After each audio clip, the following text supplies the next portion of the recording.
नमस्कार दोस्तों, स्वागत है आपका क्लासमेट जीके में। आज अपने पढ़ेंगे साइंस का महत्वपूर्ण टॉपिक अंतःस्रावी ग्रंथियां व हार्मोन। इस टॉपिक को दोस्तों पूरी डिटेल के साथ पढ़ेंगे। इसमें से एक भी क्वेश्चन आपका गलत नहीं होगा अगर इसको अच्छी तरह से पढ़ लिया। चाहे एसएससी का एग्जाम दो, चाहे रेलवे का दो, चाहे पटवार पुलिस का दो। तो ये जो टॉपिक है मैं इसको थोड़ा विस्तार से खींचूंगा। तो पढ़ते हैं, देखते हैं पहले ग्रंथियां होती क्या है, यानी इसको ग्लैंड्स बोलते हैं दोस्तों। कोशिकाओं का वह समूह है जो तरल पदार्थों का स्त्राव करता है, उसे क्या कहा जाता है? ग्रंथियां कहा जाता है। और ग्रंथियां हमारे शरीर में तीन प्रकार की होती है। कौन कौन सी होती है? अंतःस्रावी ग्रंथियां, बहिःस्रावी ग्रंथियां और मिश्रित ग्रंथियां। दोस्तों ऐसी ग्रंथियां जो केवल हार्मोन का स्त्राव करती है उसे कहा जाता है अंतःस्रावी ग्रंथियां। और ऐसी ग्रंथियां जो एंजाइम का स्त्राव करती है, किसका स्त्राव करती है? एंजाइम का स्त्राव करती है, उसे कहा जाता है बहिःस्रावी ग्रंथियां। और ऐसी ग्रंथियां जो हार्मोन व एंजाइम दोनों का स्त्राव करती है उसे कहा जाता है मिश्रित ग्रंथियां। तो ग्रंथियां तीन प्रकार की होती है: अंतःस्रावी ग्रंथियां, बहिःस्रावी ग्रंथियां और मिश्रित ग्रंथियां। अंतःस्रावी ग्रंथियों के बारे में देखते हैं। सबसे पहले अंतःस्रावी ग्लैंड्स, यानी दोस्तों सबसे इंपॉर्टेंट बात है कि इनको नलिका विहीन ग्रंथियां भी कहा जाता है। क्या कहा जाता है इनको? नलिका विहीन ग्रंथियां भी कहा जाता है। ऐसी ग्रंथियों के अंदर कोई नलिकाएं नहीं होती है। इनका जो स्त्राव होता है उसको क्या कहा जाता है? हार्मोन कहा जाता है। यानी अंतःस्रावी ग्रंथियां हार्मोन का स्त्राव करती है। अंतःस्रावी ग्रंथियां और तंत्रिका तंत्र, अंतःस्रावी ग्रंथियां और तंत्रिका तंत्र दोनों जब मिल जाते हैं, यानी इन दोनों के जो अध्ययन करते हैं अपने अंतःस्रावी ग्रंथियां और तंत्रिका तंत्र को, उनको न्यूरो एंडोक्राइनोलॉजी कहा जाता है। यह प्रश्न पूछा जा सकता है कि अंतःस्रावी तंत्र और तंत्रिका तंत्र दोनों का अध्ययन करते हैं तो उसको क्या कहा जाता है? तो उसको कहा जाता है न्यूरो एंडोक्राइनोलॉजी। यह आप याद रखना दोस्तों। बात करें इनके जनक की, तो अंतःस्रावी ग्रंथियों का जो अध्ययन किया था सबसे पहले जनक कौन थे? थॉमस एडिसन थे। याद रखना। इनके स्त्राव को क्या कहते हैं? हार्मोन कहते हैं। इनको नलिकाविहीन ग्रंथियां कहते हैं। अंतःस्रावी और तंत्रिका तंत्र अगर दोनों मिल जाए इसको न्यूरो एंडोक्राइनोलॉजी कहा जाता है। इतनी बात आपने पढ़ ली है दोस्तों। अब कौन कौन सी ग्रंथियां कहां पाई जाती है उसके बारे में थोड़ा देखते हैं। मानव के मस्तिष्क में यानी ब्रेन में दो अंतःस्रावी ग्रंथियां पाई जाती है। एक होती है पीयूष ग्रंथि और एक होती है पीनियल ग्रंथि। पीयूष ग्रंथि को मास्टर ग्रंथि भी कहते हैं दोस्तों, आगे पूरी डिटेल से पढ़ेंगे। जो गला होता है, गले में थायराइड ग्रंथि पाई जाती है और गले के पृष्ठ भाग में पैराथायराइड ग्रंथि पाई जाती है। दोस्तों जिस प्रकार से चित्र दिख रहा है ये गला है और ये पैराथायराइड ग्रंथि होती है। ये चार प्रकार की हड्डियों से मिलकर बनी होती है। आगे देखते हैं वक्ष। जो वक्ष होता है दोस्तों उसके अंदर थाइमस ग्रंथि होती है। जब थाइमस ग्रंथि कहां होती है? तो वक्ष में पाई जाती है। उदर गुहा के अंदर अग्नाशय ग्रंथि पाई जाती है, यानी पेट के अंदर कौन सी ग्रंथि होती है? अग्नाशय ग्रंथि होती है। जो अधिवृक्क ग्रंथि होती है दोस्तों, अधिवृक्क ग्रंथि, इसको एड्रिनल ग्रंथि भी कहा जाता है। कौन सी ग्रंथि कहा जाता है? एड्रिनल ग्रंथि भी कहा जाता है। और ये किडनी पर पाई जाती है, यानी किडनी को वृक्क बोलते हैं दोस्तों। पुरुषों के अंदर वर्षण ग्रंथि पाई जाती है और महिला में अंडाशय ग्रंथि पाई जाती है। दोनों ही जनन ग्रंथियां होती है। कौन सी ग्रंथियां होती है? अब बात करते हैं पीनियल ग्रंथि की। दोस्तों जो पीनियल ग्रंथि होती है ये मस्तिष्क यानी ब्रेन के अंदर पाई जाती है। इसका कार्य होता है नींद तथा मूड का निर्धारण करना। कई बार मूड खराब होता है, कई बार मूड अच्छा होता है, तो नींद और मूड का निर्धारण करती है पीनियल ग्रंथि। और इसको कंट्रोल करने का काम करता है हार्मोन। दोस्तों हार्मोन कौन सा निकलता है? हार्मोन का नाम होता है सीरोटोनिन। बस यही इंपॉर्टेंट बातें हैं कि पीनियल ग्रंथि मस्तिष्क में पाई जाती है, नींद तथा मूड का निर्धारण करती है। इसको कंट्रोल करने के लिए एक हार्मोन होता है जिसको सीरोटोनिन हार्मोन बोला जाता है। सबसे इंपॉर्टेंट बात है दोस्तों, नोट लगा के लिख सकते हो कि पीनियल जो ग्रंथि होती है वो मस्तिष्क के अंदर पाई जाती है। दोस्तों आंखों के ऊपर जो जगह होती है वहां इसका कंट्रोल ज्यादा रहता है। तो महिलाओं के द्वारा बिंदी लगाई जाती है। तो बिंदी क्यों लगाते हैं? इसका एक वैज्ञानिक कारण भी है, साइंटिफिक कारण यह है कि ये पीनियल ग्रंथि को कंट्रोल करती है। ये तो ऐसी फैक्ट याद रखने के लिए थोड़ा सा आगे देखते हैं दोस्तों। रंग का निर्धारण करने में पीनियल जो ग्रंथि होती है रंग का निर्धारण करने में काम आती है। यानी इसके अंदर से हार्मोन निकलता है मेलेनोटिन। कौन सा हार्मोन निकलता है? मेलेटोनिन हार्मोन निकलता है। जो मेलेटोनिन हार्मोन होता है दोस्तों ये क्या करता है? मिलेनिन वर्णक पाया जाता है। और जो मिलेनिन वर्णक होता है ये मिलेनोमार्फस में बदल जाता है। जो मिलेनिन वर्णक होता है वो किस में बदल जाता है? मिलेनोमार्फस में। तो मिलेनोमार्फस के कारण त्वचा का रंग कैसा होता है दोस्तों? हल्का होता है। अगर किसी के अंदर मिलेनिन वर्णक ज्यादा होगा तो रंग कैसा हो जाएगा? गहरा हो जाएगा। लेकिन अगर व्यक्ति के अंदर मिलेनिन वर्णक होता है और वो मिलेनोमार्फस में बदल जाता है तो त्वचा का रंग हल्का होता है। और हल्का का होने का मतलब क्या होगा? गोरा होगा। इसके बिल्कुल विपरीत दोस्तों जब मिलेनोमार्फस मिलेनिन वर्णक में बदलता है, यानी उल्टा हो जाए, ऐसे हो जाए कि मिलेनोमार्फस मिलेनिन वर्णक में बदलता है तो रंग कैसा हो जाता है, काला हो जाता है, गहरा काला हो जाता है। और इसका सारा काम कौन कर रही है, पीनियल ग्रंथि कर रही है। ये बात आपको ध्यान रखनी है। आगे देखते हैं दोस्तों, मेलेटोनिन जो हार्मोन होता है ये मिलेनिन वर्णक को मिलेनोमार्फस में बदल देता है, और मिलेनोमार्फस में बदल देता है तो रंग कैसा हो जाता है, हल्का हो जाता है। कई स्थानों पर आप देखते हो दोस्तों, कई देश है वहां पर क्या रहता है, तापमान ज्यादा रहता है, प्रकाश ज्यादा रहता है, और जिस स्थान पर तापमान ज्यादा होता है वहां मिलेनिन वर्णक की क्या पाई जाती है, अधिकता पाई जाती है, या मिलेनिन वर्णक अधिक मात्रा में बनता है। और जब ये अधिक मात्रा में बनता है तो व्यक्ति कैसे हो जाते हैं, गहरे रंग के, मतलब काले रंग के हो जाते हैं। आपने देखा होगा वेस्ट इंडीज के जो लोग होते हैं वो काले रंग के होते हैं। दोस्तों जो अपने काला और गोरे से सुंदरता का निर्धारण नहीं किया जा सकता, साइंस बोलती है कि इसके अंदर जरूरी नहीं है कि व्यक्ति गोरा हो उसको ही सुंदर माना जाए। काला व्यक्ति, वेस्ट इंडीज के अंदर क्या होता है कि जो व्यक्ति जितना ज्यादा काला होता है उतना ही ज्यादा सुंदर माना जाता है। सबसे इंपॉर्टेंट बात है, 7 वर्ष की आयु में पीनियल नष्ट होना शुरू हो जाती है और 14 वर्ष की आयु में बिल्कुल नष्ट हो जाती है। ये बहुत ही इंपॉर्टेंट तथ्य है, इसको याद रखना है कि 7 वर्ष की आयु में पीनियल ग्रंथि नष्ट होना शुरू हो जाती है और 14 वर्ष तक नष्ट हो जाती है। और नष्ट होकर क्या बनाती है, नष्ट होकर बनाती है कैल्शियम कार्बोनेट और कैल्शियम फास्फोट बनाती है। और कैल्शियम कार्बोनेट और कैल्शियम फास्फोट क्या होते हैं दोस्तों, आयन होते हैं। ये इसकी कुछ महत्वपूर्ण बातें थी। आगे देखते हैं दोस्तों, मेलेटोनिन हार्मोन के बारे में सबसे इंपॉर्टेंट होता है, जैविक क्रियाओं का नियंत्रण करता है। कौन, मेलेटोनिन हार्मोन होता है, ये जैविक क्रियाओं का नियंत्रण करता है। जैविक क्रियाएं कौन सी होती है, जो क्रियाएं हम अपने दैनिक जीवन में रोज करते हैं दोस्तों, जैसे खाना खाना, नींद आ जाती है, निश्चित समय पर अपने नींद आने लग जाती है, तो वो मेलेटोनिन हार्मोन के कारण ही ऐसा होता है। दोस्तों पीनियल ग्रंथि का उपनाम पूछा जा सकता है पेपर के अंदर, पीनियल ग्रंथि के कौन कौन से उपनाम होते हैं। जैसे दोस्तों जैविक घड़ी के नाम से किसे जाना जाता है, पूछ लिया जाए कि जैविक घड़ी के नाम से किसे जाना जाता है तो उत्तर आएगा पीनियल ग्रंथि को। अगर पूछ लिया जाए मनुष्य की तीसरी आंख किसे कहते हैं तो पीनियल ग्रंथि को, और मस्तिष्क की रेती किसे कहते हैं, पीनियल ग्रंथि को। ये बातें बहुत ही इंपॉर्टेंट है, पता होना चाहिए। आगे चलते हैं दोस्तों, जो पीनियल ग्रंथि होती है ये लैंगिक परिपक्वता में देरी लाती है। क्या करती है, लैंगिक परिपक्वता में देरी लाती है पीनियल ग्रंथि, और चूहों के प्रजनन का नियमन करती है। दोस्तों एक समय था, एक वैज्ञानिक ने प्रयोग किया था कि चूहों की संख्या बढ़ना बहुत ज्यादा हो गई थी, तो उसको रोकने के लिए क्या किया, चूहों को मारा तो नहीं बल्कि उनकी पीनियल ग्रंथि को निकाल दिया। तो इन्होंने देखा कि चूहे थे वो लैंगिक परिपक्वता नहीं कर सके, तो इसका मतलब चूहों के प्रजनन पर नियमन कर दिया, कंट्रोल कर दिया, किसने, पीनियल ग्रंथि ने। अगर किसी व्यक्ति के अंदर पीनियल ग्रंथि दोस्तों सक्रिय नहीं होगी तो उसके अंदर लैंगिक परिपक्वता नहीं आएगी। ऐसे बच्चे जो जन्म से अंधे होते हैं, ऐसे बच्चे जो जन्म से अंधे होते हैं दोस्तों, उनके अंदर लैंगिक परिपक्वता जल्दी आ जाती है। क्या आ जाती है, जल्दी आ जाती है। इसका मतलब है प्रकाश उनके ऊपर पड़ता नहीं है, यानी जो बालक प्रकाश को सुग्राही नहीं कर पाते, यानी जिन बालकों के अंदर जो रेटिना होती है वो प्रकाश को ग्रहण नहीं कर पाती दोस्तों, तो उनके अंदर क्या होता है, लैंगिक परिपक्वता जल्दी आ जाती है। ये बात इंपॉर्टेंट है, याद रखना दोस्तों। पीनियल ग्रंथि से निकलने वाले जो हार्मोन होते हैं, अगर उनकी कमी हो जाए तो व्यक्ति के अंदर इनसोमिया रोग हो जाता है। कौन सा रोग हो जाता है, इनसोमिया रोग हो जाता है दोस्तों। जो इनसोमिया होता है इसको बोला जाता है अनिद्रा, मतलब व्यक्ति को क्या होता है, नींद नहीं आती है, इनसोमिया।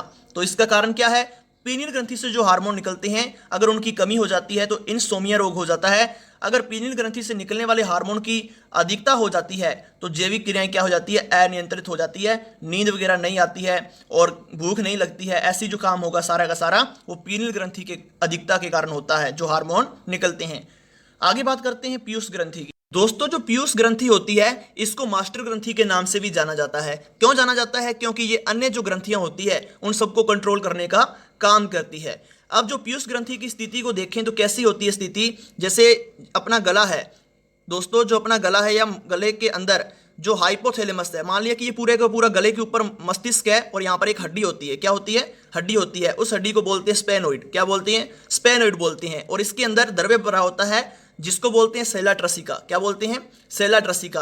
प्रश्न क्या पूछा जाता है, बस वो गौर करनी है कि पीयूष ग्रंथि और हाइपोथैलेमस ये दोनों ही कहाँ होते हैं, मस्तिष्क के अंदर होते हैं। पीयूष ग्रंथि और जो हाइपोथैलेमस होता है ये किसके द्वारा आपस में जुड़े रहते हैं, तो दोस्तों एक संरचना होती है जिसको बोलते हैं इनफेंडिबुलम। क्या बोलते हैं, इनफेंडिबुलम। तो हाइपोथैलेमस और पीयूष ग्रंथि होती है वो इनफेंडिबुलम के संरचना के द्वारा आपस में जुड़े रहते हैं। तो मैंने यहाँ पर नोट लगा के लिख भी दिया है कि पीयूष ग्रंथि हाइपोथैलेमस से किसके द्वारा जुड़ा होता है, तो किसके द्वारा जुड़ा होता है, इनफेंडिबुलम के द्वारा। इसको आप याद रखोगे।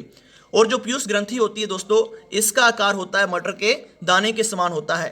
तो मानव शरीर की सबसे छोटी अंतःस्रावी ग्रंथि का नाम बताइए, तो उत्तर आएगा पीयूष ग्रंथि।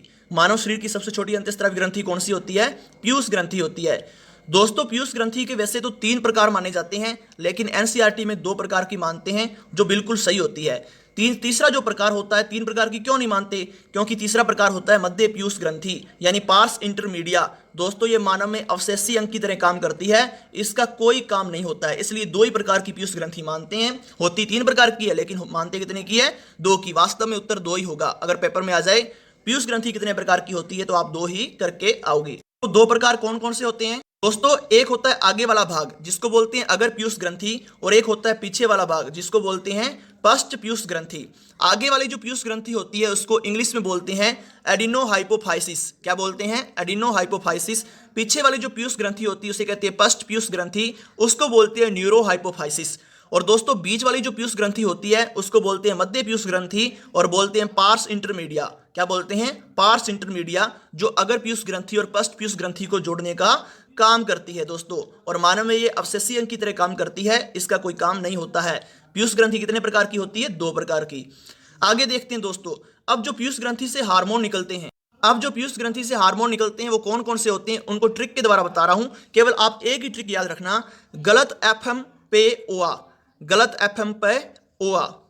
तो दोस्तों ट्रिक ये है, अब देखना जी से अलग हार्मोन बनेगा, एल से अलग और ए से अलग, प्रत्येक अक्षर अलग अलग हार्मोन लेके आएगा।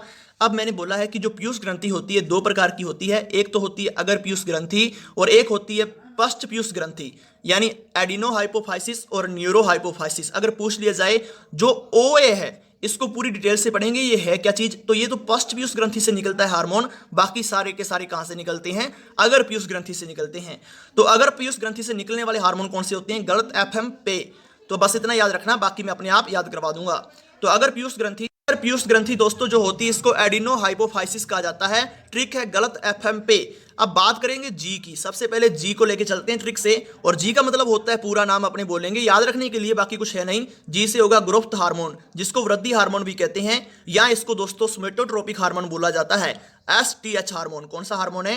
STH hormone. ये मतलब क्या होता है? ये भी वृद्धि हार्मोन होता है, इसको बोलते हैं सोमेटोट्रोपिक हार्मोन बोला जाता है। बात करें काम की, तो सोमेटोट्रोपिक हार्मोन और वृद्धि हार्मोन काम क्या करते हैं दोस्तों? ये शारीरिक वृद्धि का काम करते हैं, शरीर के अंदर अपनी वृद्धि करते हैं।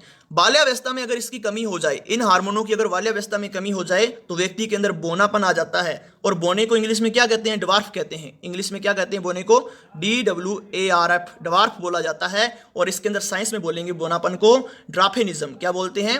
ड्राफेनिज्म बोलते हैं। इतना याद रखना कि बाल्यावस्था में अगर वृद्धि हार्मोन की कमी हो जाती है तो कौन सा रोग हो जाता है? ड्राफेनिज्म हो जाता है, बोनापन हो जाता है। दोस्तों अगर बाल्यावस्था में इन हार्मोनों की अधिकता हो जाए, वृद्धि हार्मोन सोमेटोट्रोपिक की क्या हो जाए?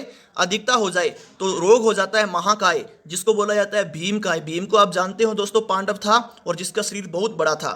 तो सोमेटोट्रोपिक हार्मोन की अधिकता हो जाती है तो भीमकाय रोग हो जाता है, जिसको बोला जाता है जाइगोटिन। क्या बोला जाता है? जाइगोटिन बोला जाता है। ये बात आपको याद रखनी है। आगे देखें दोस्तों, सबसे इंपॉर्टेंट है, इस पर स्टार लगा लेना। वयस्क अवस्था में, अगर वयस्क अवस्था में ग्रोथ हार्मोन की अधिकता हो जाए, वृद्धि हार्मोन की अधिकता हो जाए, तो रोग हो जाता है एग्रोमेगेली। कौन सा रोग हो जाता है? एग्रोमेगेली रोग हो जाता है। और एग्रोमेगेली का मतलब होता है शरीर के किसी एक अंग का विकास। जब शरीर के किसी एक अंग का विकास होता है तो उसे बोला जाता है एग्रोमेगेली रोग। और वयस्क अवस्था में ये वृद्धि हार्मोन की अधिकता के कारण होता है। अब हमने जी को पूरा कंप्लीट कर लिया है, अब हम पढ़ेंगे एल को। एल का पूरा नाम होता है गलत एफएम पे। ये ट्रिक चल रही है दोस्तों, ये अगर पीयूष ग्रंथि से निकलने वाले हार्मोन है। जी को पढ़ लिया, एल को पढ़ेंगे। एल का मतलब होता है एलएच हार्मोन, यानी जिसका पूरा नाम होता है ल्यूटिनाइजिंग हार्मोन। कौन सा नाम होता है? Luteinizing hormone. जो एलएच हार्मोन होता है दोस्तों, पुरुष के अंदर काम करता है शुक्रजन निर्माण का। क्या काम करता है? शुक्रजन की क्रिया का काम करता है। और शुक्रजन का मतलब होता है शुक्राणुओं का निर्माण, तो शुक्रजन कहलाता है। और महिला के अंदर जो एलएच हार्मोन होता है, इसका काम होता है अंडोत्सर्ग। क्या काम होता है? अंडोत्सर्ग। वैसे तो अंडोत्सर्ग साइंस में सीधा बोलते हैं अंडे देने वाले जंतु, लेकिन महिला अंडे थोड़ी देती है।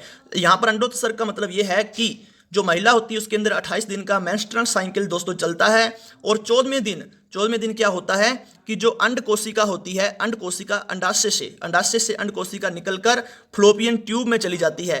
दोस्तों जो महिला होती है उसके अंदर आप जानते हो अंडवानी पाई जाती है, उसके अंदर अंड जाकर रुक जाता है।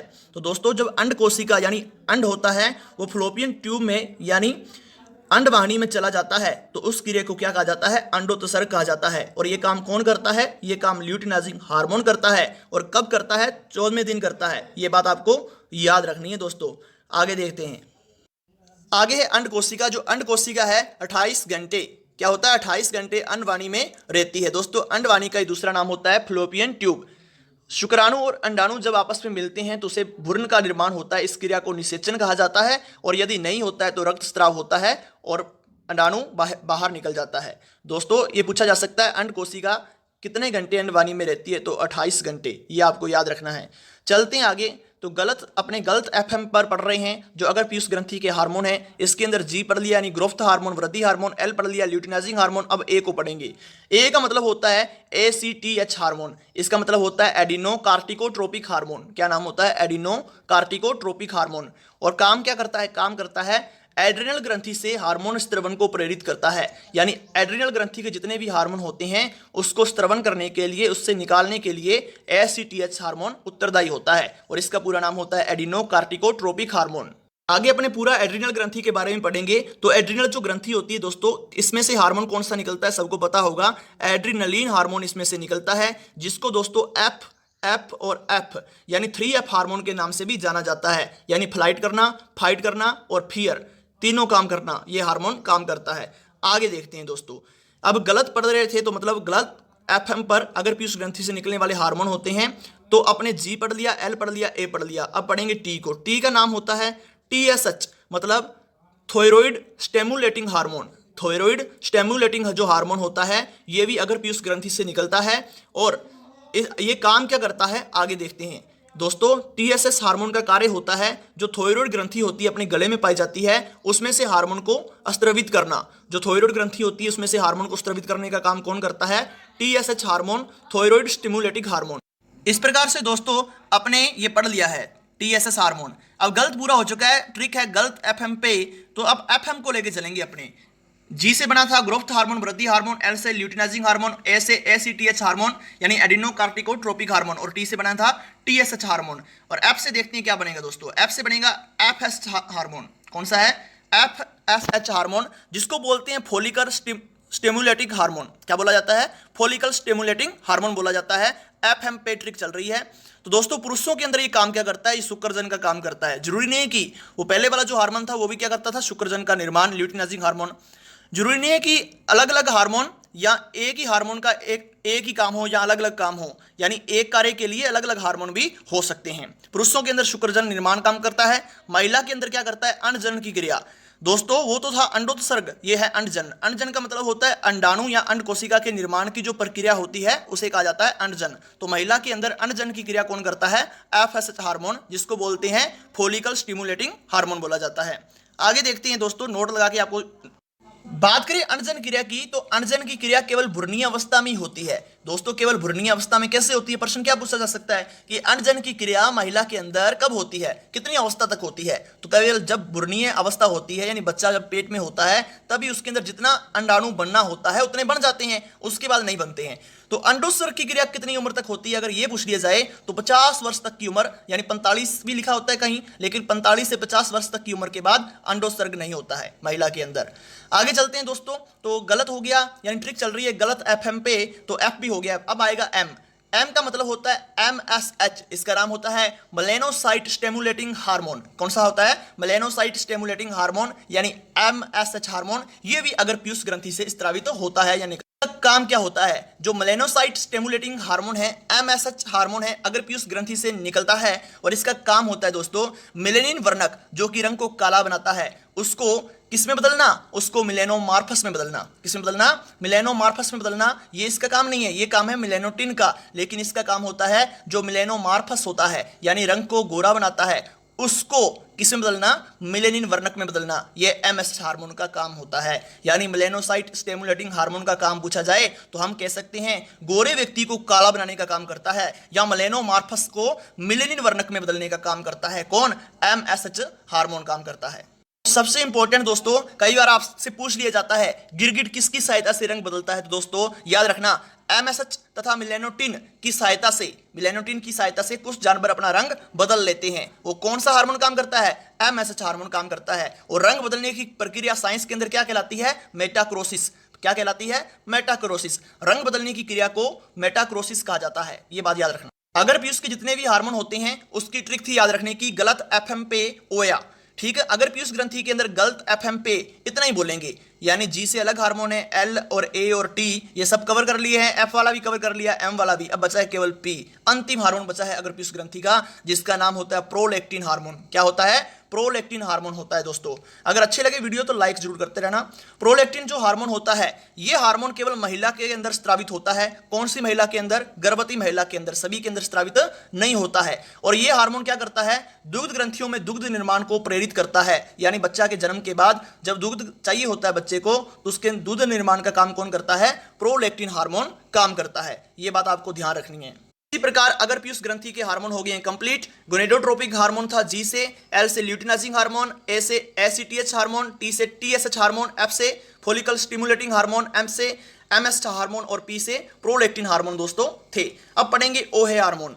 अब ये जो ओ है और ए जो है दोस्तों, ये पश्च पीयूष ग्रंथि से निकलते हैं। ओ का मतलब क्या होता है? ओ का मतलब होता है ऑक्सीटोसिन। बहुत इंपॉर्टेंट हार्मोन है दोस्तों। ऑक्सीटोसिन हार्मोन पश्च पीयूष ग्रंथि से स्रावित होता है। ऑक्सीटोसिन हार्मोन है, इसके कई नाम है। ऑक्सीटोसिन जो हार्मोन होता है पश्च पीयूष ग्रंथि से स्रावित होता है, इसको प्रसव पीड़ा हार्मोन भी कहा जाता है, इसको जन्म सहायक हार्मोन भी कहा जाता है, इसको दुग्ध हार्मोन भी कहा जाता है। क्या कहा जाता है? दुग्ध हार्मोन भी कहा जाता है, इसको लव हार्मोन भी कहा जाता है। दोस्तों दर्द की संवेदना को जागृत करने वाला जो हार्मोन होता है वो भी ऑक्सीटोसिन हार्मोन होता है। अब कैसे?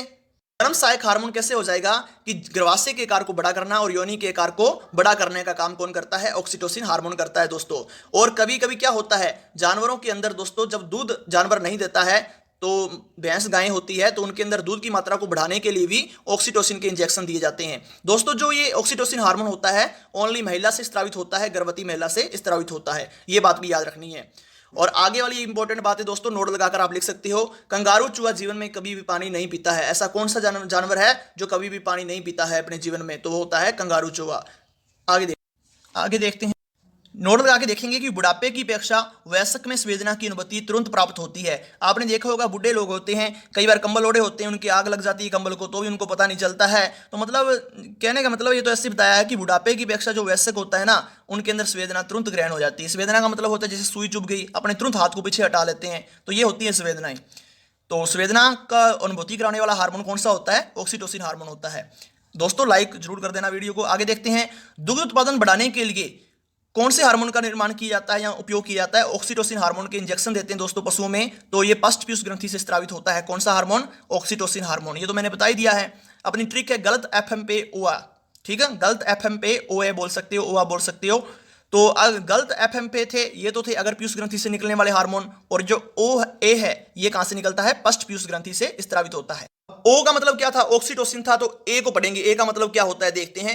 ए का मतलब होता है एडीएच, इसको बोलते हैं एंटी डायूरेटिक हार्मोन। क्या बोला जाता है? Anti diuretic hormone. आपको बता दूं दोस्तों, ये क्लास एसएससी, रेलवे, पटवार, पुलिस सभी के लिए इंपॉर्टेंट है। मैं पूरी डिटेल के साथ इनको ग्रंथियों को, हार्मोन को लेकर चल रहा हूं। इससे बाहर कुछ नहीं जाने वाला। अगर इतना आपने याद कर लिया तो फिर बाहर नहीं जाएगा, लेकिन अगर पढ़ के छोड़ दिया फिर बाहर तो जाएगा ही। यानी एंटी डायूरेटिक हार्मोन होता है, इसको क्या बोला जाता है? वैसोप्रेसिन हार्मोन भी बोला जाता है। एडीएच हार्मोन पश्च पीयूष ग्रंथि से निकलता है। पहला प्रश्न तो यही बनेगा। फिर बनेगा इसका नाम क्या होता है? एंटी डायूरेटिक हार्मोन होता है। इसका अन्य नाम क्या होता है? इसको वैसोप्रेसिन भी कहा जाता है। इसका काम क्या होता है? शरीर में जल व लवण का संतुलन बनाना इसका काम होता है दोस्तों। एक सामान्य व्यक्ति के अंदर प्रतिदिन मूत्र का त्याग कितना किया जाता है अगर पूछ लिया जाए तो 1 से 1.5 लीटर, 1 से 1.5 लीटर प्रति डे व्यक्ति क्या करता है? मूत्र का त्याग करता है। ये बात मैंने क्यों बोली है? क्योंकि ये इसी से संबंधित है दोस्तों। कभी कभी क्या होता है कि आगे एक बात और बता दूं उससे पहले कि मरुस्थलीय जो जीव होते हैं दोस्तों, उसके अंदर वैसोप्रेसिन की मात्रा क्या होती है? ज्यादा होती है। और जिनके अंदर वैसोप्रेसिन की मात्रा ज्यादा होती है उनको पानी की आवश्यकता भी क्या होती है? कम होती है। और वो क्या करते हैं? मूत्र का त्याग भी कम मात्रा में करते हैं। ये बात इससे संबंधित है। आगे देखते हैं दोस्तों, यदि कोई व्यक्ति, ये बात बताने वाला था, यदि कोई व्यक्ति लंबे समय तक अधिक मात्रा में चाय, कॉफी तथा अल्कोहल का सेवन करे तो उनमें एडीएच हार्मोन की क्या हो जाती है, कमी हो जाती है। और जिनके अंदर एडीएच हार्मोन की कमी हो जाती है उनको रोग हो जाता है डायबिटीज इंसिपिडिस। क्या रोग हो जाता है? डायबिटीज इंसिपिडिस रोग क्यों होता है? तो हम कहेंगे एडीएच हार्मोन की कमी से होता है। और इसके लक्षण क्या है? बार बार मूत्र आना। जब बार बार मूत्र आता है दोस्तों, उसको पॉलीयूरेमिया बोला जाता है। क्या बोला जाता है? पॉलीयूरेमिया बोला जाता है। और डायबिटीज इंसिपिडिस का ये लक्षण होता है। तो व्यक्ति एक दिन में 1 से 1.5 लीटर क्या करता है? मूत्र का त्याग करता है। लेकिन जब ये रोग हो जाता है तो 10 से 15 लीटर प्रति डे मूत्र का त्याग करता है, जो कि बहुत ही बड़ी बात लगती है। दूसरा लक्षण क्या होता है डायबिटीज इंसिपिडिस का? पॉलीफेजिया। पॉलीफेजिया का मतलब होता है बार बार भूख लगना। बार बार भूख लगती है तो भी रोग हो गया, जिसको बोलते हैं पॉलीफेजिया। तीसरा लक्षण क्या होता है डायबिटीज इंसिपिडिस का? पॉलीडिप्सिया। क्या लक्षण होता है? पॉलीडिप्सिया। और पॉलीडिप्सिया के अंदर बार बार क्या लगती है? प्यास लगती है। बार बार प्यास लगेगी, पॉलीडिप्सिया। बार बार भूख लगेगी, पॉलीफेजिया। बार बार मूत्र आएगा, पॉलीयूरेमिया। ये सारे के सारे किसके लक्षण होते हैं? डायबिटीज इंसिपिडिस के लक्षण होते हैं। और ये क्या क्यों होता है रोग दोस्तों? ये एडीएच हार्मोन की कमी के कारण होता है। दोस्तों मैंने पूरी कोशिश की है, अपनी पीयूष ग्रंथि को पढ़ लिया अच्छी तरह से, पूरी डिटेल के साथ पीनियल ग्रंथि को पढ़ लिया है। आगे वाली ग्रंथियों को पढ़ेंगे, एक वीडियो इसकी और बनेगी, कंप्लीट कर देंगे। अच्छी लगी वीडियो तो लाइक कमेंट जरूर शेयर जरूर करो। धन्यवाद।